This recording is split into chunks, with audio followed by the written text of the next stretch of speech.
Hello and welcome to Heavy Metal Rex. My name is Awais, and today we're going to be talking about something that keeps coming up over and over again, and that's okay.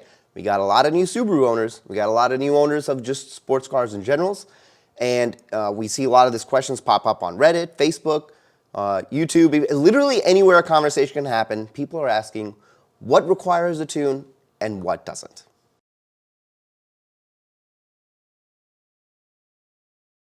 So what I wanted to do today is I put together this tier list, and if you've watched any YouTube video about gaming or fighting games, which that's something I watch a lot, is fighting game videos, and they do tons of tier lists, and I thought it'd be really cool to use that format, not to put this in a particular tier, but like I have a place where I can drag and drop a couple of these items, and what I've done is I've picked up a few of our very commonly asked questions, very commonly asked items, on whether they require a tune or not, and we'll talk a little bit about them. One little thing that I want to do that's a little bit different is I'm going to talk about the item, and these are in no particular order. We'll just kind of mention what they are, what they do, and I will pause for maybe 2 or 3 seconds, and I'll let you guys decide, does it require a tune or does it not? And this kind of tests your knowledge, and you can just kind of play along. So this is a pretty basic format, and like I said, these items are in no particular order. They just however I uploaded them. So let's get started.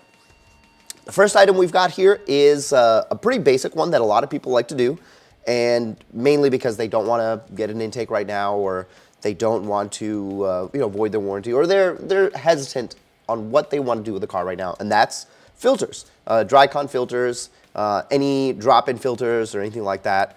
Grimmspeed makes them. You can get pretty much anywhere, Canon, anywhere. Whoever usually makes filters, they make these things, and it's a pretty good upgrade for something that's pretty basic if you just want to add something for fun. I have done it on older cars. I've never heard any sound difference at all, and I really don't know if that you will as well.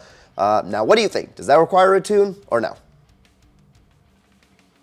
If you said no tune, you are absolutely right. These things don't require a tune. They don't make any changes to the car at all. They're actually before the MAF, so there's no reading change, nothing like that. So pretty easy.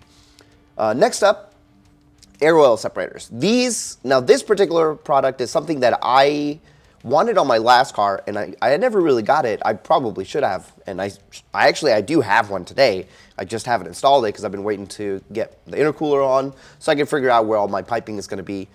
Basically, this has the ability to, literally what it stands for, air oil separator, is separate the oil from the air and reduce blowback. And now the question is, something like this, does it require a tune?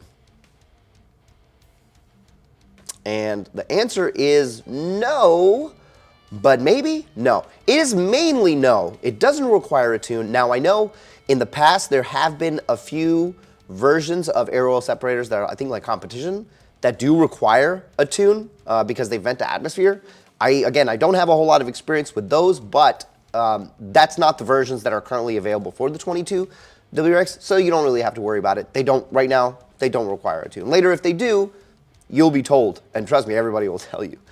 Next up is actually 2 items. We have axle backs and cat backs. Now this one's a pretty interesting one because I've heard people comment that cat backs do add like some power, maybe 1 horsepower, maybe 3 horsepower. I don't really know. I don't think it's enough to really worry about it. Now, what do you guys think? Cat backs and axle backs, do they require a tune? They don't. They really don't. It's coming after the cat, and there's really no need to worry. Most of the time, an axle back and a cat back is more for sound or aesthetic purposes, and probably more sound than anything else. I don't think anybody cares really what the hell they look like. So next up, this is actually, I believe this is Turbo Smart. This is a blow-off valve. And this is a really interesting one because when the 22 came out, there was a lot of people that were posting, or companies that are posting, and I think to this day still do, that you can run some of these without a tune, or with a tune, either or. This one's really tricky because people want to have extra sound, and they think, well, if it's just making sound, it's not making any different power, maybe you don't need it. So what do you guys think? Do you think a blow-off valve needs a tune? The answer is yes. And also, maybe, no, yes. I want to say probably more yes than anything else because it is changing the way that the air is flowing through past the intake. because it does vent to atmosphere. Now, I have heard of tuners having it like 50% of the air blow off and the other like bypass. This is something I need to research a bit more, but I do know, as of right now, for your 22 WRX, this is not even something you want to run at all. There's tons of boost leaks with them. A lot of people don't really like to run them. But if you have to, and you're going to plug it up, please, please, please talk to your tuner to make sure it actually does run the way that you guys want it to run so you don't mess up your engine. Next up, we got something similar to an air oil separator. Actually, I should just throw that one in there because that's kind of pretty much the same thing. It's catch cans, oil catch cans. Pretty much the same thing as air oil separators, except for it does not do the separation for you. What it will do is it's basically a can where oil will deposit into and collect, and it'll allow you to remove that can and dump it out so you can kind of keep an eye on exactly what's going on. Again, doesn't require a tune. I don't know why. I should have actually thrown that in there when I threw the air oil separator. Anyway, next up, charge pipes. Now, this is the bit that comes after the front mount intercooler that goes from the front mount, or I'm sorry, forget that. This connects to the top mount intercooler and goes into the turbo. Do you think that this particular item requires a tune? Yes, it does. Yes, it definitely does. It's part of changing the way the air flows, and you definitely want to get a tune to take advantage of that. If you're going to get rid of any part of the OEM charge pipe, which I don't really think is as accordion-like as the old one was, still you're getting a little bit more air, more direct air. You definitely want to tune for it, especially if you want to use the power. It makes no sense getting something power related and you don't tune for it.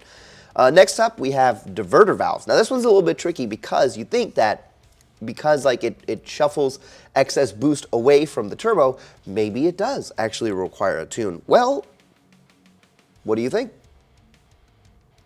The answer is no. Everything that I've found so far, a diverter valve does not particularly require a tune because its job is really to just not open when it's not supposed to and open when it's supposed to have a threshold of boost. I know that we do have electronic one in the 22 WRX right now, but we found that even mine was starting to show a little bit of maybe a little bit of give there, because now remember, these parts are plastic. The great thing about an aftermarket diverter valve is you will get metal parts and usually nice quality parts and good springs and a good diaphragm in there. So that's no tune needed so far. I haven't heard anybody tell me that you need to have a tune. Now, it helps to have a diverter valve when you are tuning your car if you are trying to add more boost. So definitely something to think about. I know the one that I have is from Perrin. That's not coming out just yet, but we'll talk about those parts here in a little bit.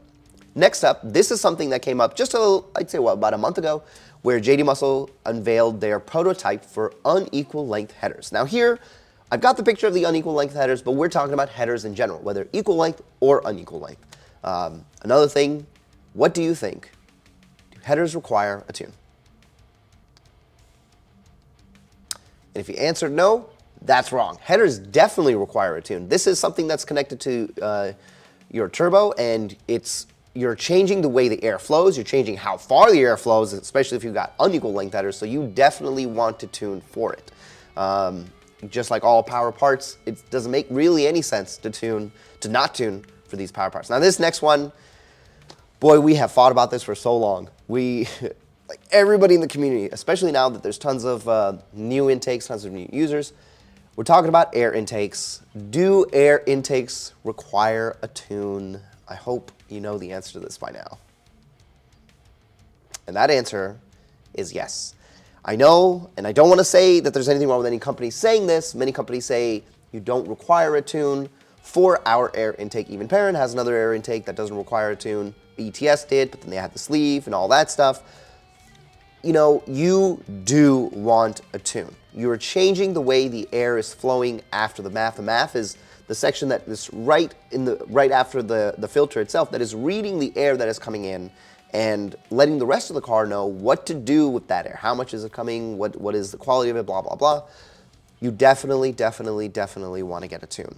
Of course, there has been testing with tons of people, Graham including, who who recently did a big shootout of a bunch of different intakes. Now, there are certain times where not having the tune, it's okay. Keyword, okay. But if you're going to spend the money on a tune and you're going to put it in there, or I'm sorry, spend money on an intake and you're going to put it on your car, there's no reason not to get a tune because it's just wasted power, right? You know, and a lot of these power parts, this is what it's going to keep coming back to, is if you bought the part, get a tune. Next up, front mount and top mount intercoolers. Actually, either intercooler. Any intercooler upgrade, does it require a tune? I'll wait. The answer to that is yes. Any intercoolers, especially front mount, because you're just adding more piping, you definitely want to get a tune. Now, with a top mount, you can probably get away with it without getting a tune if that's like for whatever reason, the only thing it is that you change in your car. But there is a pressure change, there is a flow change. You won't get anything out of it. You know, you're really not going to get anything substantial out of it, especially a front mount. And if you're running a front mount without any tune, I would imagine with all the extra piping, you know, people talk about turbo lag, you know, you'll probably experience something that's not going to feel good. So most definitely get a tune. Next up, jpipes. It's very simple. Comes out of the turbo, goes to the exhaust, pew, pew, pew, noises. Does it require a tune? J-pipes most definitely require a tune. Another part of the car where air is involved, so you got air rushing away from the turbo, you're making the J-pipe a little bit bigger if you're going aftermarket to reduce back pressure, get that air out away from the turbo and kick it out of the car to make all those pops. You definitely want, especially if you want to take advantage of all that power. Again, another part you could probably get away with installing and not tuning for. Definitely don't recommend it. And of course, if you want all the sweet gains, you gotta get a tune. Now, this last one, you guys are probably laughing. I thought it was really, I don't even know why I put it on. We actually don't have an aftermarket turbo right now. This is just a picture, I think, of like a Cop 20G. I'm not even sure exactly what turbo that is. But eventually, when we have turbo upgrades, this one goes without saying. I'm not even gonna like let you guys guess. You don't, I'm sorry, no, I almost said you don't need a tune for a turbo. No, you most definitely need a tune for a turbo. I don't know why these things down there just popped up. If you get another turbo, you will most definitely be tuning it because, you know, especially if you're getting another turbo, chances are you have the rest of these parts already, which means you will require a retune. Something that people told me, and I will tell you as well, that if you are purchasing any of these parts that require a tune, usually buy, you know, 2 or 3 or whatever, buy them all together, save them, then go to your tuner or your e-tuner or whatever and get them all put on and then tune at the same time. A lot of times people will buy one part at a time, which means you'll have to keep coming back and getting tune revisions. I can understand why people would want to put parts on the car and not get it tuned because you're probably saving money. But in the long run, it's better that you just save the time and the money and your car because you never really know. If you've seen a lot of videos online, there's been people who claim that things have happened to their car because they've put parts on without a tune. It's plausible, and there's really no reason for you to take that risk if you don't have to. So hopefully this video was informative. Definitely share it to all your friends who are new to modding cars. I know this one I made specifically for 22 WRXs, but really this information goes with any car. And I know people have said, oh, well, there's certain cars I can just throw in an intake, it's fine. Well, that's great, but you still got to research to find out what car that is and if it's your car. So hopefully this information helps you. I hope you enjoyed the video, and I will see you guys in the next one.